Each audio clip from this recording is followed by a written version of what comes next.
the Lizbef podcasts. So I think this is part 4 now. But yeah, I just wanted to update you guys on a few things. And so whatever you're doing, let's sit down, let's have a chat and relax for a bit. So as you know, I went to London to see the tribe, which was awesome. We went there for a week and I hadn't seen Lisa for a long time. And then I suddenly got to see her and that was really incredible. We got to meet the tribe at this pub called the Admiralty. I can spell it, I can't necessarily pronounce it. But yeah, it was so good. And I tried to have a little note to myself saying, now, Elizabeth, don't drink that much. You need to represent Delos, you need to answer plenty of questions. And then all of a sudden, people were like, hey, do you want a rum? And I was like, yes, please. So I think I did drink quite a lot. And then next thing I know, people are having like tequila shots. So yeah, we made some really, really awesome friends, met some really wonderful people. And I'm sure we're going to be friends for a really long time. And London's crazy, you know. It's such an incredible place filled with a lot of history and some amazing culture. But for me, myself, I would never survive there. I panic on the tube, you know. I need these big spaces. Lisa did fine. I think she likes that sort of culture and the busy. She's made for that sort of thing, I feel. But well, she's kind of the best of both worlds because she's good in the country as well. But anyway, so we managed to get invited by this awesome guy called John, who's a fan of the show. He invited us to the Royal Albert Hall to see Cirque du Soleil, and I've never seen any real sort of performance, really. I mean, I've seen Shakespeare, but this is quite different to Shakespeare. I've never seen any form of circus show. And he'd even like had a box, a private box, like a berth that overlooks the audience.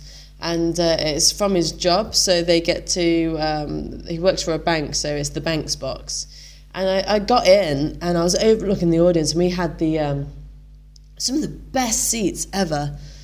And it was so surreal. I was sitting there with a glass of wine, like, oh my God. Like 3 boxes down from where the Queen sits. And I was like, things are coming up Millhouse for me right now. And we had a really nice time in London. It was great. And then me and Lisa had decided that we were going to come back to Nuneaton. Now, if you don't know what Nuneaton is a place in Warwickshire in the Midlands, you know, in the heart of England. And that's where I'm originally from. And we were going to go there and spend a couple of days with my old housemate, Steve. And I tell you what, I was so relieved to get into Nuneaton because I could just sit, relax, have a countless amounts of cups of tea, just chill out and talk with my mates. And that's what I wanted to do. And Lisa wasn't too well, so she spent the majority of the time upstairs in bed. But it was okay because I was enjoying myself and having plenty of drinks with my mates. And it was also really special because I got to share the news of Papageno. So my old housemate Steve, he was the one who introduced me to Delos in the first place. So it felt very special to talk with him about the boat and what on earth I'm doing and how am I going to do it and how expensive it's going to be. And it's, as I say in every podcast I do, it is dawning on me on what a big project this is going to be. But every time I go to sleep, I feel a new urgency, like I have to pay this off, I have to pay this off, I have to get there, I need to be there now. So we have a week left until we finish paying her off. And then she'll finally be mine, and then I'll be responsible for the mooring fees. And this will all begin. There's a lot of things going on right now because people are like, why didn't you go earlier? But we're discussing May because, you know, Edward's got a few things in his family that he wants to be here for, which is nice. But of course we don't know what's going to happen, you know, because we might, you never know, we could go to the Caribbean earlier, who knows, nothing is certain. But one thing is certain, that we will not be going to the Caribbean any later than May. It's happening ASAP. So me, myself, I've just been trying to work really hard and and focus on this. And it's been difficult to focus on in London because obviously we've been here, there and everywhere. So I'm quite relieved to be back in Marseille, really. But tomorrow I go to Australia for 2.5 weeks. My parents, they live in Australia, and I haven't seen them for a year. Like, the last time I saw them, I was like, okay, I'll see you later. I'm going to go off to Africa now. What? So it'll be really interesting to go back and hang out with them and just be the person who I am now. Because at the time when I lived with them, I think I was a lot more bothered about things that don't even matter, you know? And I just want to take all the things that I've learned and show them that, you know, you can be proud of me, Mum and Dad. I've achieved some stuff.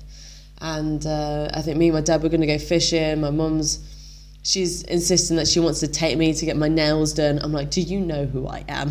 And then I look in the mirror and I'm like, I don't even know who I am anymore. But back then I would go to Australia, I'd go and get my nails done with my mum, and I'd go and have a massage, and I'd do all these things. But now I'm just like, I'm pretty damn low maintenance. I can't remember the last time I even painted my toenails, yet alone cut them. So, but we have got some news coming up for you in terms of crew for Papageno, and I'm really excited to share that side with you. But we're hoping to go up as soon as possible and see Delos, of course. I really miss my crew. I really miss Brian and Brady, Karen, Alex especially, and I just want us to be all together for one day, and I just want them to see Papageno and what I've achieved thanks to them, because it is thanks to them. I would not be here without them following this journey, and I would not be here without you guys. So I really appreciate you staying updated with all this. So Edward, he's going off to Nepal for 2 weeks from the day after tomorrow, and it's going to be like we've already just spent a week from each other, and now we're like heading apart for another 2 weeks. So I'm like, God damn it. But it's kind of, yeah, it is bittersweet. But some other good news on the horizon. The Delos story is almost finished. I've been writing it like crazy, and I've now submitted it back to the crew for them to read and see what they think.